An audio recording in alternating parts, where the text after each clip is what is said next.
नमस्कार। स्वागत है आप सभी को हमारे YouTube चैनल बेसिक जीके 99 में।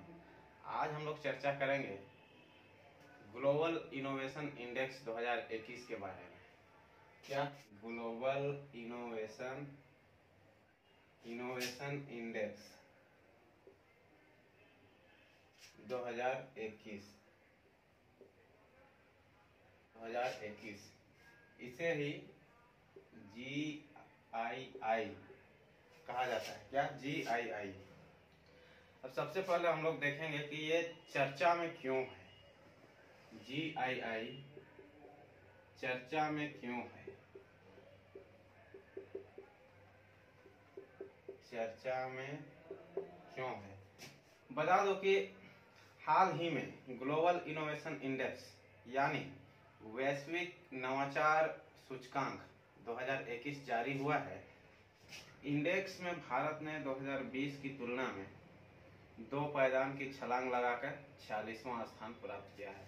2020 में भारत का स्थान 48वां था। 2020 में 48वां स्थान पर था और वहीं 2021 में 46वां स्थान में भारत का है। और एक बात बता दो कि भारत 2020 में ग्लोबल इनोवेशन इंडेक्स में शीर्ष 50 क्लब में शामिल हुआ था। 2021 में भी शीर्ष 50 में ही शामिल है। इस इंडेक्स में 132 अर्थव्यवस्थाओं को शामिल किया गया है। कितना? 132 अर्थव्यवस्थाओं को।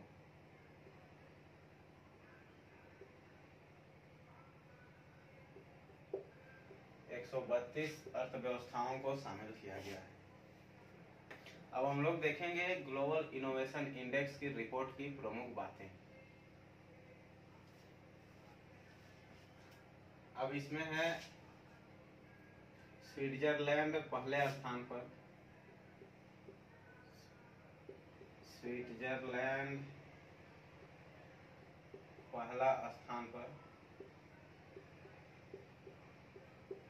स्विट्जरलैंड पहला स्थान पर। पहला स्थान के साथ ही इनोवेटिव राष्ट्र बना हुआ है। क्या? इनोवेटिव राष्ट्र बना हुआ है।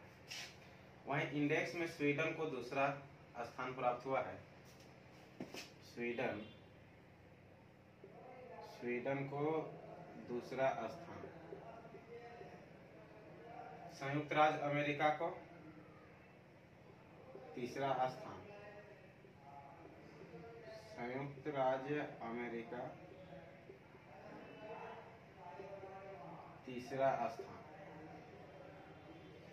संयुक्त राज्य अमेरिका को तीसरा स्थान प्राप्त हुआ है। यूके चौथा स्थान और कोरिया गणराज्य को 5वां स्थान प्राप्त हुआ है। 5वां स्थान प्राप्त हुआ है। वहीं बताते चले तो सिंगापुर अपने 8वें स्थान को बरकरार रखा है। 2020 में भी 2020 रिपोर्ट के अनुसार भी सिंगापुर का स्थान 8वां था। इस बार भी 2021 रिपोर्ट में भी 8वां स्थान प्राप्त किया है। ग्लोबल इनोवेशन इंडेक्स में भारत निम्न मध्यम आय वाली अर्थव्यवस्था वाले देश के रूप में दूसरे नंबर की रैंकिंग हासिल करने में सफल रहा है। इस कैटेगरी में वियतनाम शीर्ष पर है। कौन? वियतनाम। भारत ने 46वां स्थान हासिल कर लगातार दूसरी बार शीर्ष 50 में जगह बना ली है। भारत ने लगातार दूसरी बार शीर्ष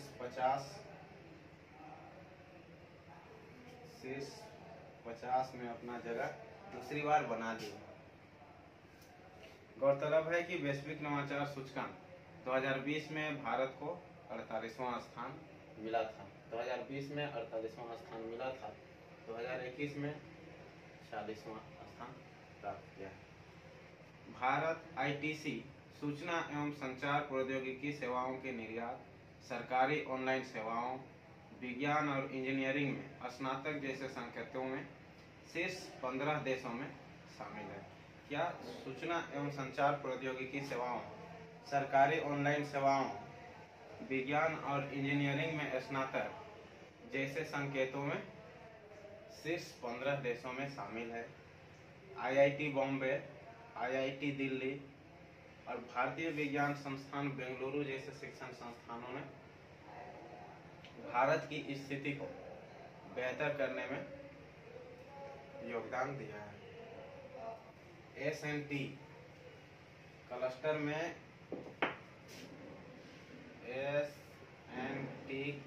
में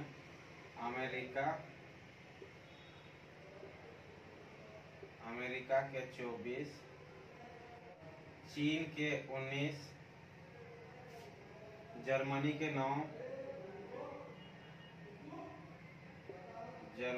9 और जापान के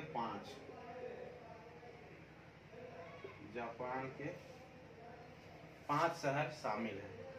जापान के टोक्यो योकोहामा दुनिया में शीर्ष प्रदर्शन करने वाला क्लस्टर बना हुआ है। जापान के टोक्यो योकोहामा दुनिया के शीर्ष स्थान पर बना हुआ है। ग्लोबल इनोवेशन इंडेक्स में शीर्ष प्रदर्शन करने वाली अर्थव्यवस्थाएं अभी भी उच्च आय वाली ही हैं। तो ये रिपोर्ट की प्रमुख बातें हो गई। और ग्लोबल इनोवेशन इंडेक्स के बारे में हम लोग जानते हैं कि आखिर ग्लोबल इनोवेशन इंडेक्स क्या है। बता दें कि इसका प्रारंभ 2007 में हुआ था। ग्लोबल इनोवेशन इंडेक्स का शुरुआत 2007 में हुआ था। ग्लोबल इनोवेशन इंडेक्स का शुरुआत 2007 में हुआ था। इस इंडेक्स का प्रकाशन हर वर्ष संयुक्त राष्ट्र के विश्व बौद्धिक संपदा संगठन वीपो द्वारा किया जाता है। किसके द्वारा? वीपो के द्वारा हर वर्ष इसका प्रकाशन किया जाता है। इस इंडेक्स की मदद से अर्थव्यवस्था के नवाचार प्रदर्शन को मापा जाता है। क्या को? नवाचार प्रदर्शन को हर वर्ष जो प्रगति करती है उसे मापा जाता है। यह इंडेक्स एक मूल्यवान बेंचमार्किंग टूल के रूप में विकसित हुआ है जो सार्वजनिक निजी संवाद पब्लिक प्राइवेट डायलॉग की सुविधा प्रदान करता है। यह नीति निर्माताओं, उद्योगपतियों और अन्य हितधारकों को वार्षिक आधार पर उनकी नवाचार प्रगति का मूल्यांकन करने में मदद करता है। ग्लोबल इनोवेशन इंडेक्स 2021 इसका 14वां संस्करण है। कितना? 14वां संस्करण। इसकी शुरुआत 2007 में किया गया और 2021 का जो रिपोर्ट पेश हुआ है वो 14वां संस्करण है। अब बता दें कि इसे वीपो द्वारा पोर्टुलेंस इंस्टीट्यूट की पार्टनरशिप और Brazilian national confederation of industry यानी कि CNI confederation of Indian industry CII Ecopetrol Colombia और the Turkish exporters assembly the Turkish TIM के कॉर्पोरेट सहयोग से पब्लिश किया गया है। किसके किसके सहयोग से? CNI, CII, TIM इसके सहयोग से पब्लिश किया गया है। तो दोस्तों ये रहा 2021 का ग्लोबल इनोवेशन इंडेक्स का रिपोर्ट जो कि मैं इस वीडियो के माध्यम से आप सभी को बताने का कोशिश किया हूँ। वीडियो कैसा लगा आप कमेंट बॉक्स में ज़रूर बताएं। अगर अच्छा लगा हो तो अपने दोस्तों के बीच शेयर जरूर करें और अभी तक सब्सक्राइब नहीं किया है तो प्लीज़ चैनल को सब्सक्राइब करें। मिलते हैं अगले वीडियो में, तब तक के लिए